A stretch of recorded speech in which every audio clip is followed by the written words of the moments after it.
Hello students, मैं संजय कुमार स्वागत करता हूं फिर से आपके अपने YouTube channel Indian Guruji with math classes में। दोस्तों, पिछली क्लास में हमने एक्सरसाइज 2.2 का क्वेश्चन नंबर 1 के 4 पार्ट अच्छे से कंप्लीट कर लिए थे। आज हम जो अगले क्वेश्चन है बचे हुए उन्हें कंप्लीट करेंगे। जिन बच्चों ने पिछली क्लास नहीं देखी, प्लीज़ एक बार पिछली क्लास जरूर देख लें। कुछ बच्चे सोच रहे होंगे कि सर बार बार पिछली क्लास के लिए इतना फोर्स क्यों कर रहे हैं। तो मैं इसलिए आपको फोर्स कर रहा हूं क्योंकि पिछली क्लास में इस चैप्टर का बेस पढ़ाया हुआ है। यदि आपको बेस अच्छे से समझ में आ जाएगा, चैप्टर का भी बेस है और इस एक्सरसाइज का भी बेस है। जब बेस क्लियर हो जाता है तो एक्सरसाइज कंप्लीट करने में, एक्सरसाइज को समझने में कोई दिक्कत नहीं होती। इसीलिए मैं आपको फोर्स कर रहा हूं बार बार। तो प्लीज़ एक बार पिछली क्लास जरूर देख लें। तो चलते हैं बिना देरी करे अपने टॉपिक की तरफ। जो हमारा टॉपिक है वही शून्यांक ज्ञात करने और सत्यता की जांच करनी। सत्यता की जांच करनी है, हमें यही करना है सवाल में। जो बच्चे क्वेश्चन है उन्हें कंप्लीट कर लेते हैं। क्वेश्चन नंबर 1 का जो 5 पार्ट है आज, टी स्क्वायर माइनस के 15, ये बहुपद दिया हुआ है, क्वाड्रेटिक पॉलिनोमियल ये है आज जिसे हमें सोल्व करना। वही शून्यांक ज्ञात करनी है और फिर सत्यता की जांच करनी है। तो टी स्क्वायर माइनस के 15, टी स्क्वायर 15 को ऐसे लिखा जाएगा, स्क्वायर रूट के अंदर रख के स्क्वायर कर देंगे, स्क्वायर रूट के अंदर रख के उसके बाद इसके ऊपर स्क्वायर कर लेंगे। ऐसा क्यों करा? कुछ बच्चों की ये बात समझ में आ गई होगी, कुछ के नहीं आई होगी, तो मैं बता देता हूँ। यहाँ रूट 15 मल्टीप्लाई रूट 15 तो इक्वल होता है 15 के। रूट 15 मल्टीप्लाई रूट 15 इक्वल होता है 15 के। तो रूट 15 कि जब रूट 15 में मल्टीप्लाई करते हैं तो पूरा का पूरा जो संख्या निकल के आती है वो 15 बन जाते हैं, यानी 15 निकल के आता है। वो कैसा आया? जब इनकी मल्टीप्लाई करेंगे तो 15 की जब 15 में मल्टीप्लाई करी है तो वो बनी है 225, यानी 225 ये बनी है। और 225 का वर्गमूल पूरा पूरा निकल जाता है, वो निकलता है 15। जिन बच्चों ने 8th क्लास में या 9th क्लास में स्क्वायर रूट वर्गमूल अच्छे से पढ़े थे, अच्छे से किए थे, उन्हें पता है कैसे निकल कर आए। और जिन बच्चों ने नहीं किए तो प्लीज़ उन बच्चों से मेरी ये रिक्वेस्ट है कि बच्चों प्लीज़ आप बेसिक नॉलेज जो है वो अच्छे से सीख लो, क्योंकि बेसिक ही नॉलेज है। मैथ की ये बेसिक नॉलेज है। अगर आप पे ये नहीं आती है तो थोड़ी प्रॉब्लम होगी, पर मैं फिर भी पूरी कोशिश करूंगा कि आपको कोई भी डाउट या कोई भी प्रॉब्लम ना हो। पर थोड़ी सी अगर आप अपने सीनियर, यदि कोई घर में मम्मी है, पापा है, जिन पे आते हो, या भाई हो, बहन हो, किसी से भी नॉर्मली मैथ के जैसे फ्रैक्शन हुआ, फ्रैक्शन को कैसे सोल्व करा जाता है, जोड़ना, घटाना, गुना, भाग, और जो स्क्वायर रूट यानी वर्गमूल कैसे निकाले जाते हैं, इस तरीके की नॉर्मली जो बेसिक मैथ की नॉलेज है उससे कर लो। कुछ नंबर सिस्टम के बारे में, संख्याएं किसे कहते हैं, जो इवन नंबर, ये सब बेसिक नॉलेज है। और बच्चों एक बात और बता दूं कि मैंने बेसिक नॉलेज के लिए पिछली सबसे शुरुआती जो क्लास दी हुई है, बनाई हुई है, उसमें सब कुछ है। अगर मेरी पिछली क्लास आप देखोगे तो उसमें बेसिक ही नॉलेज पढ़ाई गई है। मैथ की जो बेसिक नॉलेज है वो उसमें बता रखा है सब कुछ। अगर आप उन्हें देख लो तो आपको उस चीज़ में, मतलब इस चीज़ के लिए बहुत हेल्प मिल जाएगी। और यदि फिर भी कुछ डाउट रहे तो मैंने आपसे बोला है कि प्लीज़ एक अपना कमेंट करें, यानी जिस चीज़ पे भी आपको डाउट है तो कोशिश करूंगा मैं आपको उस डाउट को क्लियर करने की। तो चलते हैं वही अपने टॉपिक की तरफ। टी स्क्वायर इसे लिखा जाएगा 15 का रूट 15 और उसका स्क्वायर करेंगे। अब जो ये स्क्वायर रूट है हमारा, मतलब ये जो लिखा हुआ है, अब ध्यान देंगे ये फॉर्मूला बन रहा है कुछ, टी स्क्वायर माइनस रूट 15 का स्क्वायर। ये फॉर्मूला आपने पढ़ा होगा खूब, ए स्क्वायर माइनस बी स्क्वायर। एक बार तो प्लस करके रखते हैं और एक बार माइनस करके रखते हैं, ये फॉर्मूला। ठीक, तो इसी तरह ये फॉर्मूला बना हुआ है, ये ए है और ये बी है, बिल्कुल इसी तरह टी 15 रूट के अंदर एक बार तो जोड़ के लिखेंगे, एक बार घटा के लिखेंगे, माइनस के 15। तो ये हमारे इस जो ये क्वाड्रेटिक पॉलिनोमियल है, यानी जो ये बहुपद है, इसके फैक्टर ये हो गए, इसके गुणनखंड हो गए। अब हमें गुणनखंड से थोड़ी मतलब है, हमें तो शून्यांक ज्ञात करने हैं सबसे पहले। तो शून्यांक निकालेंगे, कोई भी बहुपद तब शून्य होता है जब टी स्क्वायर रूट के अंदर मतलब 15 इक्वल रखा जाएगा 0 के, जिससे निकालेंगे टी की वैल्यू। तो टी का मान आएगा √15 इक्वल से उधर जाएगा तो -15। तो टी का मान तो ये आया एक। तो एक वैल्यू यहाँ से निकल के आएगी, टी -√15 को इक्वल 0 के रखेंगे तो टी की वैल्यू ये माइनस का उधर जाएगा तो प्लस हो जाएगा। तो टी की वैल्यू प्लस के √15 आई है। एक तो टी की वैल्यू माइनस के √15 है और एक टी की वैल्यू प्लस के √15 है। ये जो निकल के आए ये टी की वैल्यू आई, और जो ये वैल्यू आई यानी जो टी के मान आए हैं यही शून्यंक निकल के आए, यही हम शून्यंक निकल के आए। तो एक पार्ट ये खत्म होगा इसका। और ये जो टी की मान आते हैं इन्हें ही, जो भी यहाँ वेरिएबल के जो वैल्यू आती है, जो भी वेरिएबल के जो मान निकल के आते हैं उन्हें ही अल्फा और बीटा बोला जाता है। तो अल्फा की वैल्यू है -के√15 और बीटा की जो वैल्यू है वो प्लस के √15। तो एक -के15 है और एक प्लस के 15 है रूट के अंदर। ये अल्फा बीटा के मान है। अब सत्यता की जांच करेंगे। जो सत्यता की जांच है उसे शुरू करेंगे।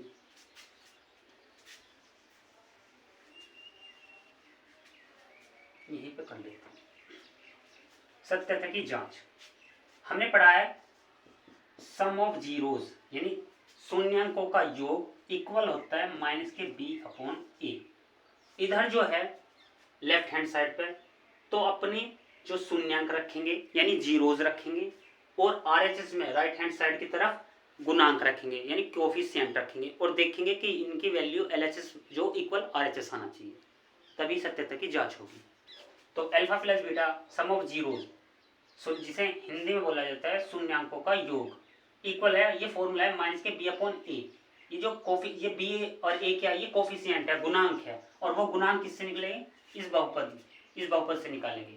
तो a की वैल्यू बार बार बता रखी है, पिछली क्लास में बता रखी है ABC के मान कैसे निकाले जाते हैं।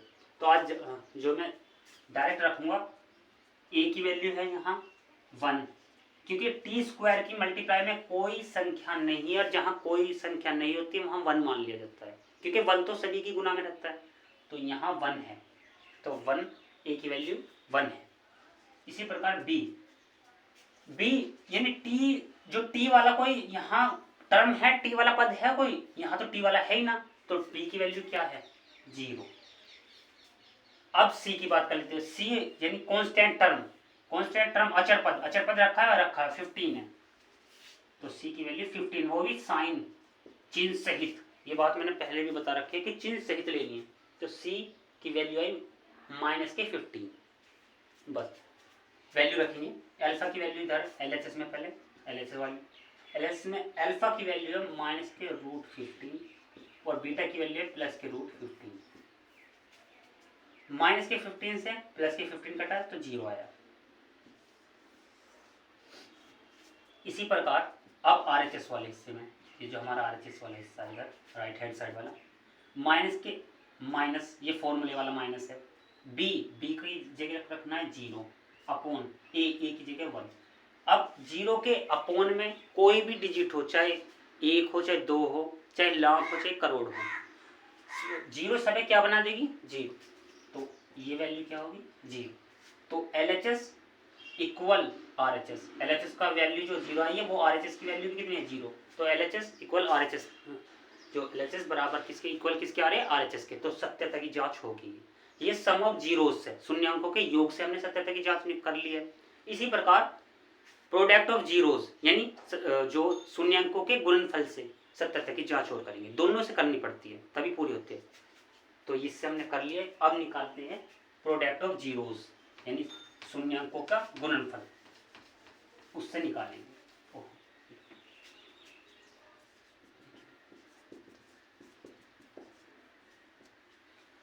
तो प्रोडक्ट ऑफ जीरोस शून्यांकों का गुणनफल इक्वल होता है C/A। बेटे ये तुम्हें याद रखने हैं फॉर्मूले, ये तुम्हें याद रखने के।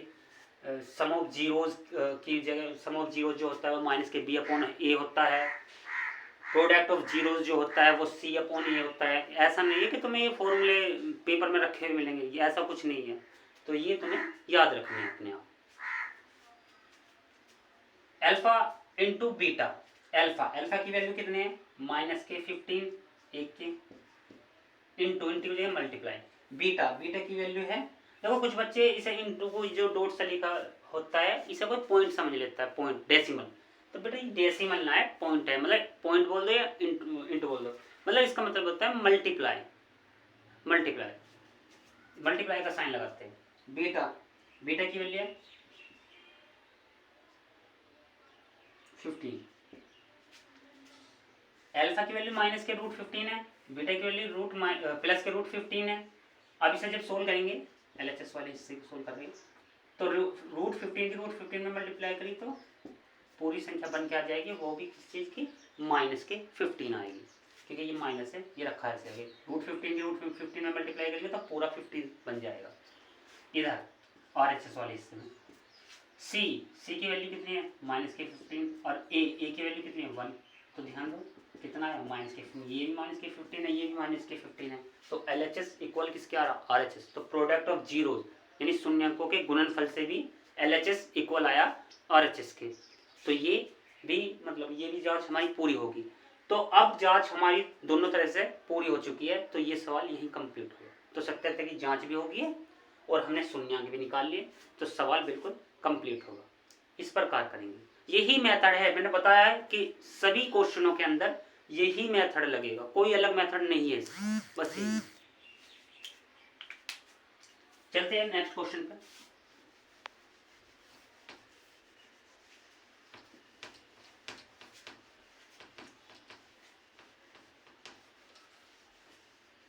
जो नेक्स्ट क्वेश्चन है हमारा वो है 3x स्क्वायर 3x² माइनस के x minus 4 minus x minus के 4। क्वेश्चन जो है 3x² माइनस एक्स माइनस 4 है, इस बार जो है द्विघात बहुपद ये है, क्वाड्रेटिक पोलिनोमियल ये दिया हुआ है, वही सवाल, तो शून्यांक ज्ञात करनी फिर सत्यात्तर की जांच करनी है, तो शुरू करते हैं। ये जो क्वाड्रेटिक पोलिनोमियल दिया हुआ है इस बार हमने बता रखा है, मैंने कैसे करना है ये भी सोल्व दोनों प्रकार के बता रखे हैं। जब यदि यहाँ इसके मतलब कोफिशिएंट जब कोई 1 होगा तब कैसा करना है, जब यदि यहाँ कोई और वेरिएबल है यानी और कोई संख्या है, सॉरी और कोई संख्या है तो तब कैसा करना है, देखेंगे कैसे करेंगे। इस 3 की मल्टीप्लाई इस 4 में कर देंगे, पहले 3 4 जा 12 यानी 3 चौके 12, मल्टीप्लाई करें तो 12 आना चाहिए, और अगला साइन देखना जस्ट इससे अगला साइन, और घटावे तो यहाँ क्या है, यहाँ तो कुछ बच्चे सुनेंगे तो कुछ भी ना है, कुछ भी का मतलब बता तो रखा है, जहाँ कोई संख्या ना होती है 1 तो होता ही है, तो गुण घटावे तो कितना चाहिए 1, क्योंकि इसकी गुना में 1 है, 1 तो रखा हुआ ही है जी, ठीक है। 1 को किसी संख्या की गुना में दिखाने की जरूरत नहीं होती, जब जरूरत पड़ती है दिखा देते, तो जब गुना करेंगे तो 12 बनना चाहिए, और जब घटाएंगे तो 1 आना चाहिए, ऐसे फैक्टर ढूंढने हैं। तो वो फैक्टर हमारे 4 और 3, 4 या 12 और 4 में से जब 3 घटाएंगे तो 1 बचेगा, 1 बचेगा, तो हमें फैक्टर भी मिल गए। तो सोल्व करते हैं।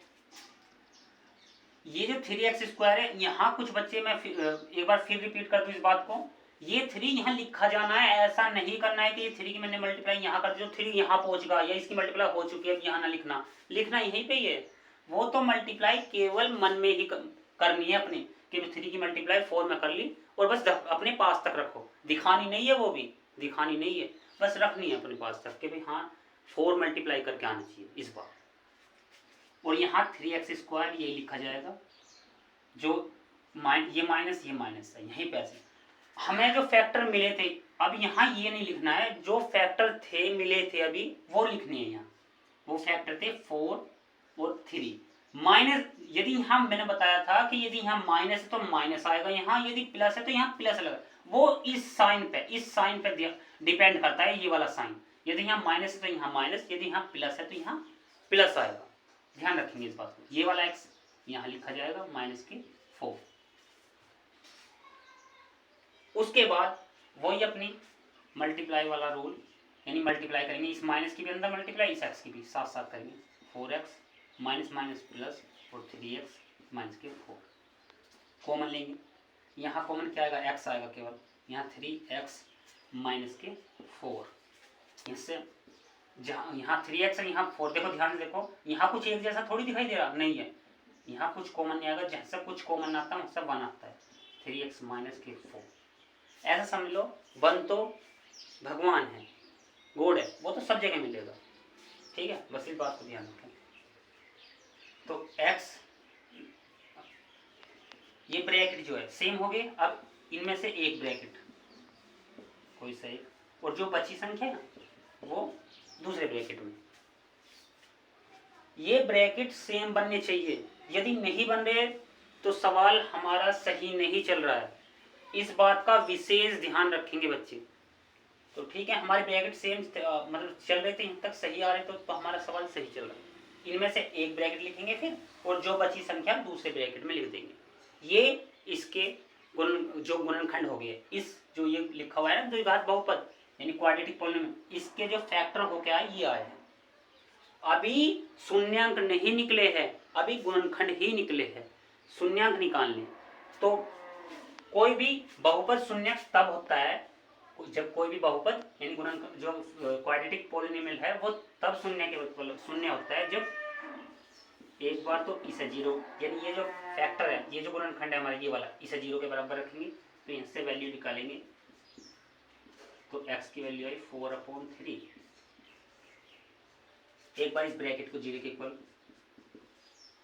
तो x की वैल्यू आई -1। तो ये जो x की वैल्यू आई है, ये जो x के मान आए हैं, ये इसके शून्यांक आए हैं, इस बहुपद की शून्यांक आ गया, एक पार्ट खत्म हो चुका है।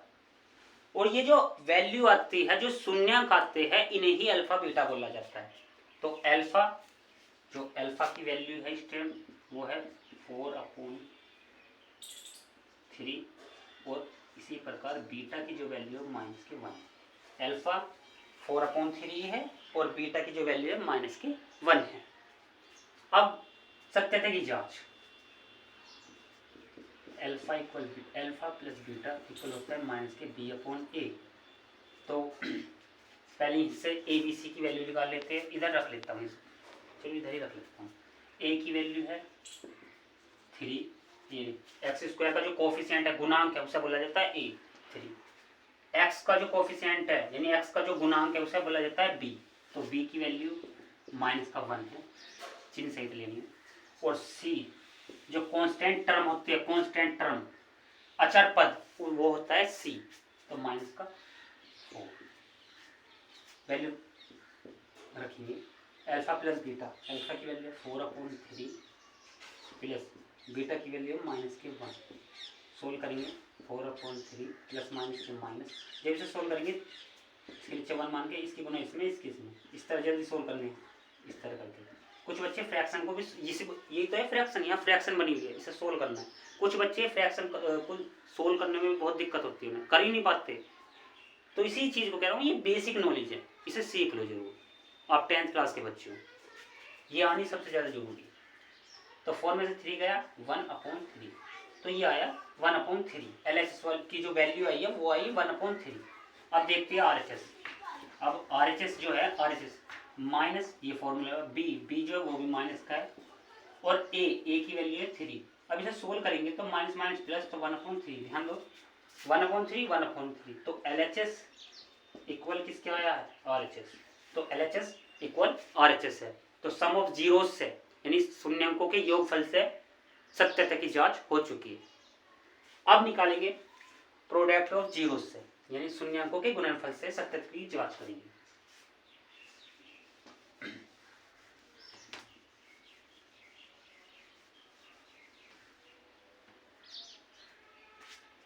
अल्फा इंटू बीटा इक्वल होता है C/A। Alpha into beta equal होता है C/A। अल्फा की वैल्यू दी हुई है 4/3 दी हुई, क्या हमने निकाली है, बीटा की वैल्यू है -1। अब देखते हैं ये LHS वाला, पहले LHS वाला इससे सोल्व कर लेते हैं। जब इसे सोल्व करेंगे 4 1 जा 4 और माइनस साइन ये वाला ऐसे लिखा जाएगा, अपॉन में 3, ये आया। बस इससे ज़्यादा सोल्व नहीं होगा, बस इतना ही सोल्व होगा। ये माइनस ए क्या तो यहाँ ऐसे लग जाएगा, यदि यहाँ एक और माइनस होता तो माइनस से माइनस कैंसिल हो जाता तो प्लस का निकल के आता। उसके बाद RHS वाला हिस्सा देखेंगे, RHS सी कितना है -K4, ये वाला अपोन में ए की वैल्यू 3। तो ध्यान दो बस यही है कि और तो -K4/3, तो RHS का भी मान तो -K4/3 आ रहा है। ध्यान दो LHS का भी मान तो जो वैल्यू आई वो -K4/3 है। तो देखो इक्वल नहीं है, इक्वल है। तो LHS जो है वो किसके इक्वल है, RHS के। तो शून्यांकों के योगफल सम ऑफ जीरोस तथा शून्यांकों के गुणनफल प्रोडक्ट ऑफ जीरो से, दोनों से हमने सत्यता की जांच कंप्लीट कर ली, दोनों से ही इक्वल आई है। तो अब ये क्वेश्चन कंप्लीट होगा, सत्यता की जांच भी कंप्लीट होगी हमारी, और ये क्वेश्चन जो है ये वाला जो था ये भी कंप्लीट होगा। ये 6 पार्ट था, ये 6 पार्ट है क्वेश्चन 1 का। तो आज क्वेश्चन 1 के सभी पार्ट कंप्लीट हो गए, क्वेश्चन 1 के सभी पार्ट हमारे कंप्लीट हो गए, यानी क्वेश्चन 1 कंप्लीट होगा। किसी भी बच्चे को कोई डाउट हो या इसके बाद भी कोई दिक्कत आई हो या कोई भी परेशानी हो तो बच्चों प्लीज़ कमेंट जरूर कर दिया करो। किसी भी चीज़ में यदि दिक्कत आ रही है, परेशानी आए तो एक बार मुझे कमेंट करके बता दिया करो जरूर। मुझसे जितना होएगा मैं आपकी उतनी हेल्प करूँगा। जो अगला क्वेश्चन है क्वेश्चन नंबर 2 जो चलेगा, मैं उसे अगली क्लास में शुरू करूँगा। बेटा मैं कर बेशक थोड़े क्वेश्चन रहा हूँ एक ही क्लास में, पर कोशिश ये कर रहा हूँ कि आपके सारा का सारा समझ में आवे, अच्छे से समझ में आवे, और कुछ नहीं है। मेरा मेन जो मकसद यही है कि क्वेश्चन कम कर रहा हूँ पर बच्चों के क्वेश्चन हर एक क्वेश्चन अच्छे से समझ में आना चाहिए। ये नहीं है कि एक क्वेश्चन कराया और तुरंत कराने के बाद अगले दिन पता लगी कि भूले बैठे, उसे क्या फ़ायदा होगा इसका, कुछ नहीं।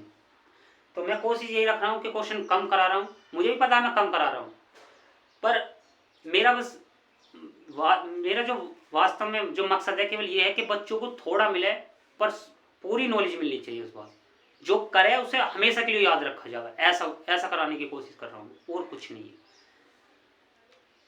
अगली क्लास में जो क्वेश्चन नंबर 2 है, कोशिश करूँगा कि अगर हो सके तो पूरी क्वेश्चन जो 2 के सारे क्वेश्चन ही करा दूँ। पर बेटा मैं पूरी कोशिश करूँगा कि जितना तुम्हें सिखा सकूँ, अपने जितना से ज़्यादा सिखा सकूँ उतने की कोशिश करूँगा, जिससे तुम्हें बोर्ड की परीक्षा में कोई दिक्कत ना आवे। क्वेश्चन कितना भी घुमा फिरा के दे लो तुम्हें दिक्कत नहीं आएगी फिर, यदि तुम इस तरीके से करोगे ना, समझ के करोगे अच्छे से। रटना कुछ नहीं है, मैथ रटने का सब्जेक्ट नहीं होता है, तो इसलिए हर चीज़ को समझना जरूरी है। तो मिलते हैं नेक्स्ट वीडियो में। दोस्तों एक बात और बोलनी है, यदि दोस्तों तुम्हें मेरी क्लास थोड़ी सी भी अच्छी लगती हो, थोड़ी बहुत भी पसंद आ रही हो, तो प्लीज़ अपने दोस्तों को भी शेयर करो और लाइक करो। और यदि नहीं पसंद आ रही तो बिल्कुल मैं यही कहूँगा कि यदि नहीं पसंद आए तो मत करो, बस। यदि थोड़ी बहुत भी पसंद आए तो ज़रूर लाइक भी करो, शेयर भी करो और कमेंट्स भी करो। यदि कमेंट्स तुम्हें कोई दिक्कत आ रही है, कोई क्वेश्चन है, कोई भी परेशानी है, तो उससे रिलेटेड कमेंट्स करो, बताओ कहाँ दिक्कत है, क्या प्रॉब्लम है। यदि मुझे कमेंट्स मिलेंगे मैं पढ़ूंगा उन्हें, तो कोशिश करूंगा उस चीज़ पे जो तुम्हारे कमेंट्स आया, जिस जगह तुम्हें दिक्कत आ रही है उस पर थोड़ा और काम, मतलब तुम्हें समझाने की और कोशिश करूँ, और अच्छे से समझाने की कोशिश करूँगा। और यदि थोड़ी बहुत भी क्लास अच्छी लगे तो दोस्तों अपने साथ के दोस्त है जो तुम्हारे, जो भी पढ़ने वाले आपकी क्लास में, या जो भी कहीं भी जिसे भी तुम्हें अच्छा लगता हो, उन्हें शेयर करो इस क्लास को। तब तक के लिए जय हिंद।